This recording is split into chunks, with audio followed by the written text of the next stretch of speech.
welcome to my channel. Subscribe, listen, and enjoy my stories every day. My wife, Emma, has always been a celebrated figure in the literary world. Her poetry has garnered accolades, and I have always been her most ardent supporter. Each word she penned was a window into her soul, or so I thought. Recently, though, her work had taken a turn, weaving tales of forbidden love, mysterious men, and the intoxicating allure of secrets. I tried to brush it off as mere fiction, a creative exploration. But doubt gnawed at me, relentless and insidious. It started subtly. A poem about a chance meeting with a stranger. The next one about stolen glances and the thrill of the unknown. I devoured each new release, hoping to find reassurance in her verses, but finding only more reasons to worry. The poems grew bolder, more intimate. Titles like A Secret Rendezvous and The Passion of the Forbidden sent chills down my spine. One evening, after reading her latest poem, Whispers in the Dark, I couldn't hold back any longer. The verses were filled with vivid imagery of clandestine meetings and fervent embraces. I slammed the book shut, my heart pounding. "Emma," I called out, my voice barely masking the storm brewing within. She was in her study, the soft glow of her desk lamp casting a halo around her as she wrote. She looked up, a serene smile on her face. "Yes, darling," she replied, her eyes sparkling with the same light that had once enchanted me. "I need to ask you something," I said, stepping into the room. "These poems you've been writing lately, they're quite specific." She tilted her head, a look of mild curiosity crossing her face. "What do you mean?" I took a deep breath, trying to steady my nerves. "The poems about the mysterious man, the secrets, the forbidden love. Are they inspired by someone real?" Her laughter was light and airy, but it did nothing to ease my anxiety. "Oh, come on, James. You know how fiction works. It's all just imagination." "But it feels so real," I insisted. "Like you're drawing from personal experience." Emma put down her pen and walked over to me, her expression softening. "James, you're overthinking this. It's all part of the creative process. I write what intrigues people, what evokes emotion. There's nothing more to it." I wanted to believe her. I needed to believe her. But a part of me, the part that had studied her every word and gesture for years, knew better. She placed a hand on my cheek, her touch warm and familiar, but it felt like a mask hiding something darker.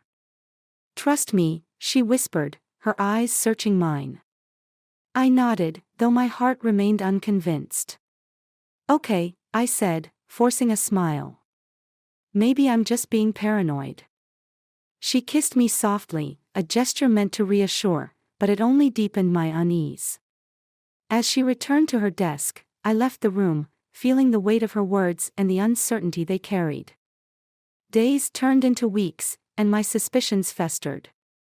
Emma continued to write, her poems growing more passionate and secretive. I tried to distract myself with work, hobbies, anything to keep my mind from wandering down dark paths.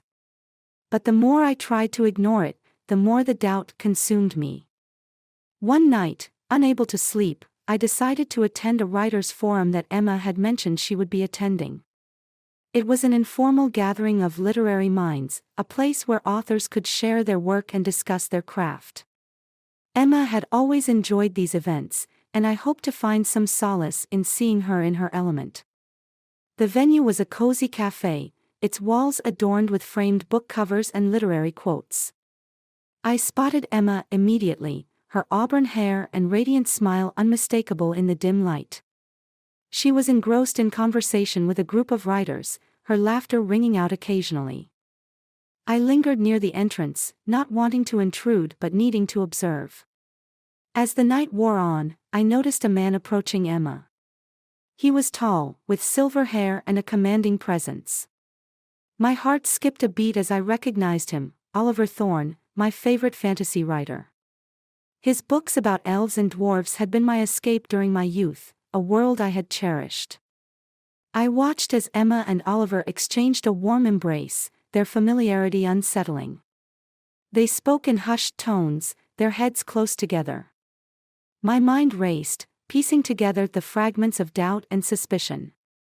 This was the mysterious man, the muse of her forbidden poems. The realization hit me like a punch to the gut.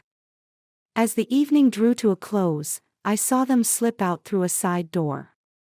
My body moved on autopilot, following them into the cool night air. They walked down a quiet street, oblivious to my presence. I ducked behind a corner as they stopped, their voices carrying in the stillness. "Thank you for coming," Emma said softly. "I missed you." Oliver smiled, his hand brushing a strand of hair from her face. "I missed you too, Emma." My world shattered in that moment.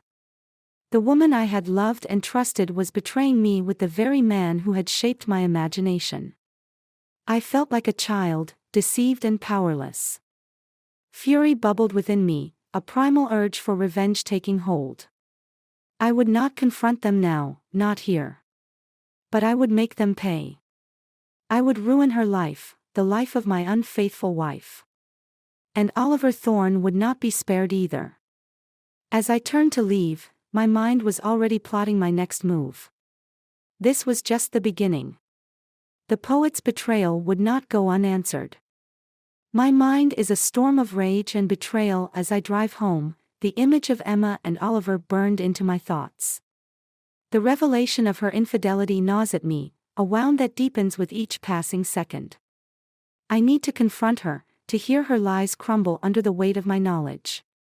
But more than that, I need a plan. This isn't just about confronting her, it's about retribution. The next morning, Emma is in the kitchen, humming softly as she prepares breakfast.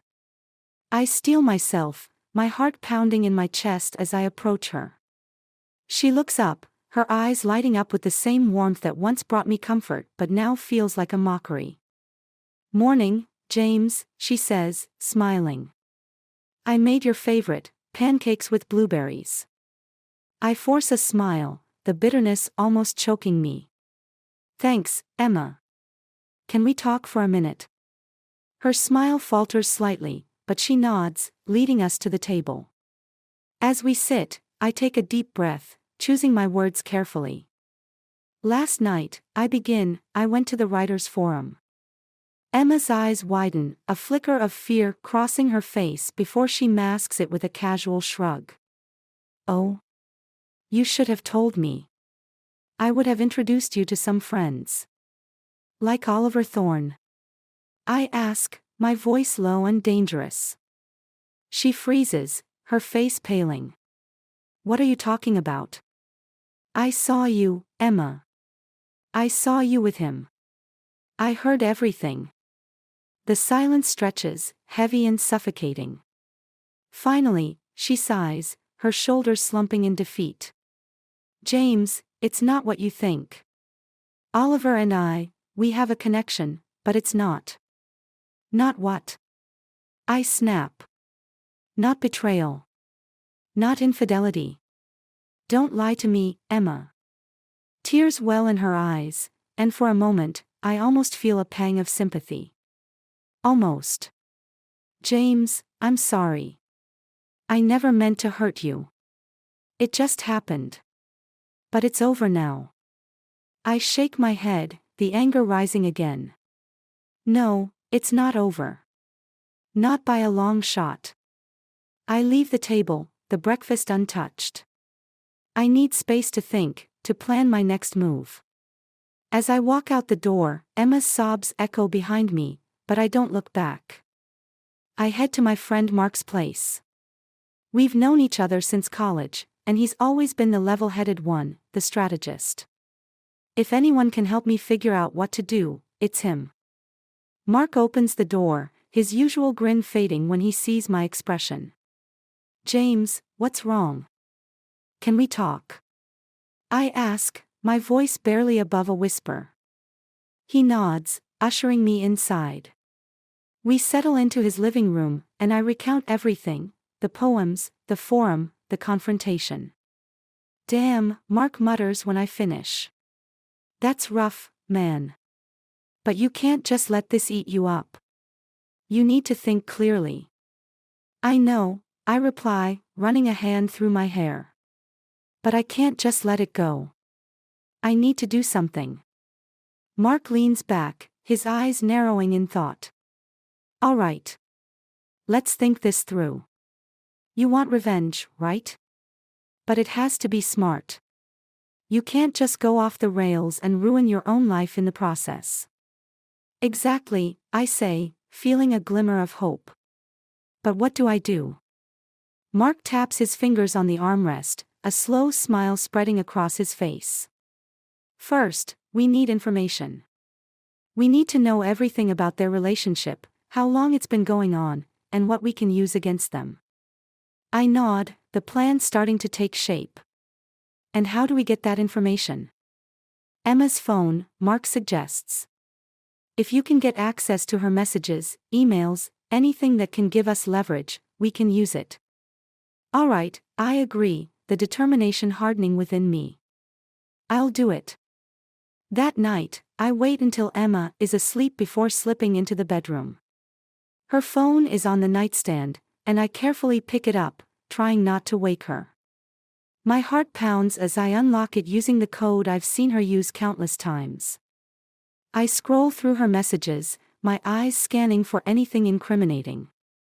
There it is, a series of texts with Oliver. Each one a dagger to my heart. I take screenshots, forwarding them to my own phone. Emails follow, filled with plans for meetings and declarations of love. I can't read anymore, the bile rising in my throat. The next day, armed with the evidence, I return to Mark's place. He looks through the messages, a grim expression on his face. This is good, he says finally. We can use this. How? I ask, desperate for a concrete plan. First, we need to expose them, Mark replies. Publicly. Emma's reputation is her livelihood. If we can show the world who she really is, it'll ruin her. And Oliver? I ask, the image of my childhood hero now tainted. He's a public figure too. A scandal like this could damage his career. We need to be strategic about how we release this information. We spend hours planning, creating fake social media accounts and drafting anonymous emails to literary blogs and magazines. Every detail is scrutinized, every step calculated. Finally, the day comes. We release the information, and the response is immediate. Articles and posts spread like wildfire, the scandal consuming the literary world. Emma and Oliver's names are dragged through the mud, their reputations in tatters. Emma confronts me, her face a mask of fury and desperation. You did this, she accuses, her voice shaking. I warned you, I reply coldly. Actions have consequences. Her tears mean nothing to me now. I walk away, leaving her to face the wreckage of her life. The poet's betrayal has been avenged, but the emptiness remains. The life we built together lies in ruins, a testament to love turned to ashes. As I stand amidst the chaos, I realize that revenge has a cost. And I have paid dearly. Emma's sobs are the soundtrack of our shattered home, echoing through the empty rooms. The scandal has torn our lives apart, and there's no escaping the consequences. I thought I would feel satisfaction, maybe even peace, but instead, there's just a hollow ache. Revenge has left me more broken than I anticipated. Days turn into weeks, and the world outside our home moves on, but our lives are in a perpetual state of chaos. Emma's publishers have dropped her, and literary circles that once praised her now shun her. The scandal has consumed everything, leaving nothing but ruins. One morning, I decide to take a walk, needing to escape the oppressive atmosphere of our house. I head to a nearby park, seeking solace in the quiet. As I walk along the winding paths, I see families, couples, people living their lives. It's a stark contrast to the turmoil that has become my reality. Lost in thought, I almost don't notice when someone calls my name. I turn to see Lisa, an old friend from college. She walks over, a concerned look on her face. "James, it's been a while," she says, her voice gentle. "I've been reading about everything. Are you okay?" I manage a weak smile. "I'm surviving. It's been tough." She nods, her eyes filled with empathy. "I can't imagine what you're going through. If you ever need to talk, I'm here." "Thanks, Lisa."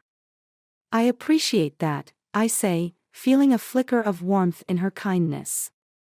We sit on a bench, and for the first time in weeks, I find myself opening up, sharing the pain and confusion that has consumed me. Lisa listens, her presence a balm to my wounded soul. "You know," she says after a while, "revenge rarely brings the satisfaction we think it will. It often just deepens the hurt."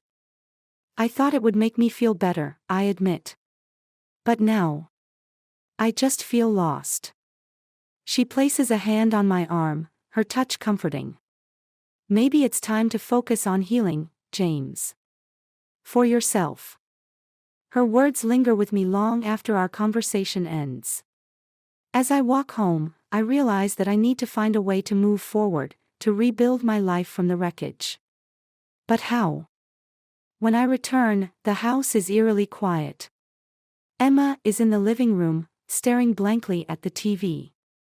Her once vibrant spirit is now a shadow of itself, and it pains me to see her this way, despite everything. "Emma," I say softly, sitting down across from her. She looks up, her eyes dull and lifeless. "What do you want, James?" she asks, her voice flat. "We need to talk," I reply, choosing my words carefully. This can't go on. We're both miserable." She nods, tears welling up in her eyes. "I know. I don't know what to do anymore." "I don't either," I admit. "But we can't keep living like this. Maybe we need to take some time apart. Figure out what we really want." Emma's tears spill over, and she buries her face in her hands. "I'm so sorry, James. For everything." "I know," I say, my heart aching with a mix of anger and sorrow.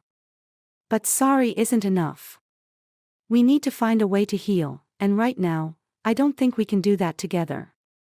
She nods, her sobs racking her body. "I understand."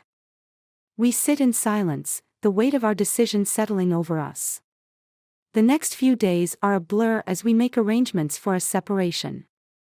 Emma moves in with a friend, leaving the house we once called home eerily empty. With Emma gone, I focus on rebuilding my life. I throw myself into work, trying to drown out the pain with productivity. I reconnect with old friends, finding solace in their support. But the nights are the hardest, the quiet amplifying my loneliness. One evening, Mark calls, inviting me to a party he's hosting. "You need to get out, James. Come over, have a drink, meet some new people." I hesitate but then agree, realizing that isolating myself isn't helping. When I arrive at Mark's place, the party is in full swing. Laughter and music fill the air, a stark contrast to the silence of my own home. Mark greets me with a hug, a drink already in hand for me. "Glad you could make it," he says, leading me into the crowd. As the night goes on, I start to relax, the company and atmosphere a welcome distraction. I find myself talking to Sarah, a friend of Mark's I haven't met before. She's smart, funny, and easy to talk to, and for the first time in a long while, I feel a spark of hope. We talk for hours, and as the party winds down, she gives me her number. "I'd love to see you again," she says, her smile genuine. I nod, feeling a warmth I haven't felt in months. "I'd like that too." The next few weeks bring a slow but steady change. I start seeing Sarah, and though it's early days, the connection we share is a beacon in the darkness. Emma and I finalize our separation, the legalities a painful reminder of what we've lost, but also a step toward a new beginning. One afternoon, I receive an unexpected message from Oliver Thorne. My anger flares at the sight of his name, but curiosity gets the better of me, and I open it. "James, I know you have every reason to hate me, but I want to talk. There's more to this than you know." I stare at the screen, my mind racing. What could he possibly have to say that would matter now? But something compels me to agree, to hear him out. We meet at a cafe, the tension palpable as we sit across from each other. Oliver looks worn, the weight of the scandal evident in his demeanor. "Thank you for coming," he begins, his voice subdued. "I know you have no reason to trust me, but I need to explain." "Explain what?" I ask, my tone cold. "Emma and we made a mistake," he says. "But it wasn't just about us. There's more at play here. Someone manipulated us, used our vulnerabilities against us." I frown, not understanding. "What do you mean?" He takes a deep breath. "There's someone in the literary world, a rival of Emma's, who orchestrated this. They found out about our affair and used it to destroy her career, and mine." "Who?" I demand, the anger rising again. "Linda Hart," he replies, naming a prominent editor who has always been competitive with Emma. "She orchestrated the entire thing, feeding the scandal to the media, ensuring it would cause maximum damage." The revelation hits me like a punch to the gut. "Why are you telling me this now?" "Because you deserve to know the truth," Oliver says, his eyes sincere. "And because I want to make amends. Help me expose her, clear Emma's name. It's the least I can do." I sit back, the weight of his words sinking in. The desire for revenge had consumed me, but now there's a chance for justice, for closure. "All right," I say finally. "Let's do it." Together, we begin to piece together the evidence, a new alliance forming out of the ashes of betrayal. The path ahead is uncertain, but for the first time, there's a glimmer of hope. The story isn't over yet. Oliver and I work tirelessly over the next few weeks, gathering evidence against Linda Hart. It's a delicate operation, requiring us to sift through old emails, messages, and social media posts, all while maintaining the facade of our daily lives. Despite our history, we form an uneasy alliance, bound by a common goal: to bring the truth to light. One evening, while poring over documents in my living room, Oliver looks up from his laptop, a determined glint in his eyes. "I think I found something," he says, turning the screen towards me. I lean in, scanning the email exchange between Linda and a well-known literary gossip columnist. The language is vague but suggestive, hinting at a collaboration to leak damaging information about Emma and Oliver's affair. "This is it," I say, feeling a surge of triumph. "We have enough to confront her." Oliver nods, a look of resolve on his face. "We need to do this publicly. At a literary event, where everyone can see and hear the truth." As fate would have it, a prominent literary awards ceremony is scheduled for the following week, and both Emma and Linda are expected to attend. It's the perfect stage for our revelation. The night of the awards ceremony arrives, and I feel a mix of anxiety and anticipation. Emma and I haven't spoken much since our separation, but I know she's here, somewhere in the crowd. I spot Oliver across the room, his presence a steadying force. As the ceremony progresses, the tension builds. Finally, the moment arrives. Linda takes the stage to present an award, her demeanor smug and confident. Oliver and I exchange a nod, and we make our move.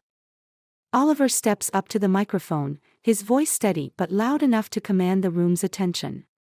"Before we proceed, I have something important to say."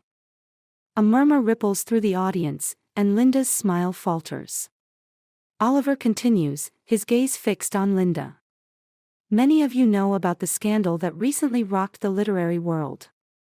But what you don't know is the truth behind it. He gestures to me, and I step forward, my heart pounding. We have evidence, I say, holding up a stack of papers, that Linda Hart orchestrated the entire scandal to ruin my wife's career and Oliver's reputation. Gasps and whispers fill the room. Linda's face turns a shade paler, her composure cracking. "This is ridiculous," she snaps. "You have no proof." "We do," Oliver counters, his voice unwavering. "Emails, messages, everything. You manipulated us, used our mistakes to further your own agenda." The room is silent, all eyes on Linda as she struggles to maintain her composure. Emma, who has been standing in the back, steps forward, her eyes locked on Linda. "Is it true?" she asks, her voice trembling. Linda looks around, her gaze landing on Emma. "I did what I had to do," she says, her voice cold and defensive. "You were always a threat to my success, Emma. I couldn't let you overshadow me." The room erupts in chaos, voices raised in shock and disbelief. Emma looks at me, tears in her eyes, and for a moment, everything else fades away. Later, as the dust settles and the authorities are called in to handle the fallout, Emma and I find a quiet corner to talk. "I didn't know," she says, her voice breaking. "I didn't know Linda hated me that much." "I didn't either," I reply, my heart heavy with the weight of the past few months. "I'm sorry, Emma. For everything." She nods, wiping away a tear. "Me too, James. Maybe we can find a way to move forward from this." The weeks that follow are a blur of legal proceedings and media frenzy. Linda's career is in ruins, her actions exposed to the world. Emma and Oliver's names are cleared, their reputations slowly beginning to rebuild. One evening, as I sit in my now quiet home, I receive a knock at the door. It's Emma, looking both nervous and hopeful. "Can we talk?" she asks. I nod, stepping aside to let her in. We sit in the living room, the silence between us filled with unspoken words. Finally, Emma speaks. "I know we can't just go back to how things were, but I want to try. I miss you, James." "I miss you too," I admit, the truth of it settling over me like a warm blanket. "But it's going to take time. We need to rebuild trust, figure out how to be together again." She nods, a small smile forming on her lips. "I'm willing to do that. Are you?" "Yes," I say, feeling a sense of hope I haven't felt in a long time. "Let's take it one step at a time." As we sit together, talking late into the night, I realize that despite the pain and betrayal, there's a chance for a new beginning. The road ahead won't be easy, but for the first time, it feels like it's one worth traveling. The story of our lives isn't over, it's just beginning anew. And this time, it's one we'll write together, with honesty and love guiding us forward.